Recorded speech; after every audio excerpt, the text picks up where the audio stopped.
Hello बच्चों, let's read this question. The question says A when was the national human rights commission establish. हमारे question का ए part पूछ रहा है कि जो नेशनल ह्यूमन राइट्स कमीशन है वो कब बना था. B who appoints the commission. इस कमीशन को कौन अपॉइंट करता है. ठीक है. C what are the main objectives of the commission. इस कमीशन के मेन ऑब्जेक्टिव्स क्या हैं. आइए अपना आंसर देखते हैं. हमारे आंसर का की कॉन्सेप्ट है national human rights commission is statutory body of India. ये एक स्टैट्यूटरी बॉडी है कहाँ की, इंडिया की. ओके. अब आइए answer A. National human rights commission established इन 1993. कब इंस्टैब्लिश हुआ था नेशनल ह्यूमन राइट्स कमीशन? 1993 में. बी का answer the commission is appointed by the president.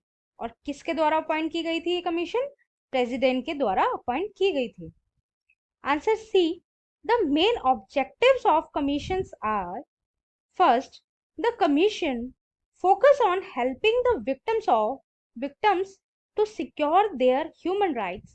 These include all the rights granted to the citizens by the constitution.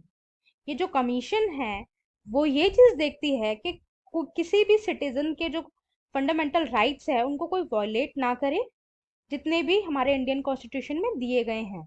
ठीक है. Next है the commission also considers the human rights mentioned in the UN sponsored international treaties that India has signed. ये जो human right commission है वो किस चीज को कंसिडर करती है? जो ह्यूमन राइट्स मेंशन किए गए हैं यूएन ने स्पॉन्सर करी थी एक इंटरनेशनल ट्रीटी जो कि पूरी की पूरी किसके ऊपर थी? ह्यूमन राइट्स के ऊपर थी. उसे इंडिया ने साइन कर रखा है. ठीक है. नेक्स्ट है the commission makes independent and credible inquiry into any case of violation of human rights.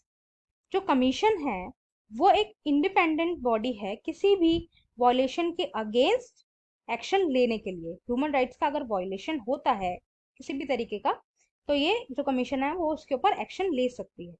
The commission present its findings and recommendations to the government. ये जो कमीशंस है जितनी भी चीजें इसके पास आती हैं या जितनी भी इसके पास रिकमेंडेशंस होती हैं या जितनी भी रिपोर्ट है वो गवर्नमेंट के सामने ये लोग पेश करते हैं. Human rights commission. ओके.